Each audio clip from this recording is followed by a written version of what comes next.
Okay. Now today, something changed. There we go. Okay. What looks different, guys? Tell me.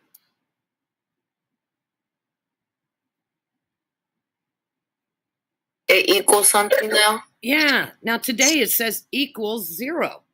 Okay, before we were just saying, hey, factor this. And you're like, okay, I'm going to factor. But of course I need to add on, and there's a reason I wanted you to learn how to factor.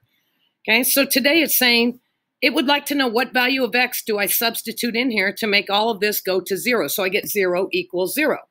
That's basically what it's asking. It's kind of saying, hey, here's a table of values, or, and when I put in x, I want to get out, in this case, I just want to get out 0.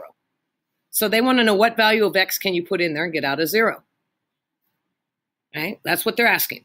So the way you're going to find that out is we're going to solve this by factoring. I'll do my little sidebar first of all, and I'm going to ask someone to respond to me. I've got a number I'll just call it A, and another number B. A times B, and I'm telling you it equals 0. What can you tell me about A or about B? What has to be true about one of those two variables? They have to both be positive or both be negative. Okay, give me more. Someone add on to that. One of them has to be 0. Thank you. Okay, one of them has to be 0. I'm multiplying two numbers together and it says equal 0. Either A is 0 or B is 0, or both of them are 0. They could both be 0, but one of them has to be 0. Okay, so see how this says equal 0? Well, it'd be nice if I knew what two things multiplied together to give me this. And that's why we learned how to factor these. If I could write this as two things multiplied together, a parenthesis times another parenthesis, and say equal 0, I can figure out what values will actually make this expression equal 0. So we're going to go ahead and factor this just like we have already. Nothing's going to change today with the factoring. Nothing ever will change. You've learned how to factor. We're good to go. 42. This is a minus down here. And I know these have to be the same sign because two numbers multiplied together to give me a positive. I either have both positives or both negatives. The reason these are both negative is because of this. Okay, 42. We've got 42 times 1, 2 times 21, 3 times 14, 4, doesn't go in there, 5, 6 times, I like 7 and 6. Today, you're going to have a challenge question to leave class a little bit early and start on your homework. And I promise you, if you can't figure out these two numbers, it's because you haven't figured out a pair of numbers that multiply to give you this third number. I like 7 and 6 for this. -7, -6. So you're going to write it x minus 7, x minus 6. Okay, so now I have something times something. It's kind of like saying, hey, here's A and here's B. Okay, they're multiplying each other. Well, either this is equal to 0, this A, or this is equal to 0. So you can solve both of these. You can say x minus 7, either this equals 0, or x minus 6 equals 0. One of them has to be a 0 for this to be a true statement. I will also clue you in. We're actually going to get two answers today. The thing that clues me in, because I've done math for a long time, is when I see x squared, because it says x squared, I'm pretty much 90% of the time going to get two answers. Kind of like absolute value. When we were solving absolute value equations, we had the positive and the negative side. Well, x squared, we're going to have used, not all the time, but most of the time you have two answers.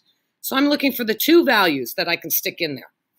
So, and here they are. All I have to do is solve these two. Add 7 to both sides, and I get x can either be 7, or, let's add 6 here, x could be 6. Okay, so I got my two answers. And the way I write this is 6, 7. It's not an ordered pair. Notice I put braces. I'm just saying x can either be 6 or can be 7. Okay? Now, I'm going to show you why this works and that it actually does. Okay, but what this means is if I put a 6 in to the original equation, it's going to get 0 equals 0. Or if I put a 7 in, it's also going to get 0 equals 0, which means I have 2 points on the graph. I have 6, 0. I have 7, 0. So think about on a graph, where would this be? 1, 2, 3, 4, 5, 6, 7. There's 7, 0. Here's 6, 0. Oh, they're right next to each other. It tells me this parabola is going to go through those 2 points. I'm not sure what the vertex is, but I guarantee you these are called the zeros of this parabola. It's where they cross the x-axis. Technically, they're the x-intercepts. Not the y-intercept, the x-intercept. Y-intercept, remember, hits here. Okay, x-intercept is where it hits the x-axis. They call them zeros. They call them solutions. They call them roots.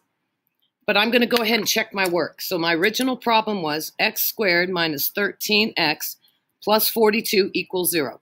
I'm going to plug in 7 for x. Everywhere you see x, it's got to go. So 7 squared minus 13 times 7 plus 42 equals 0.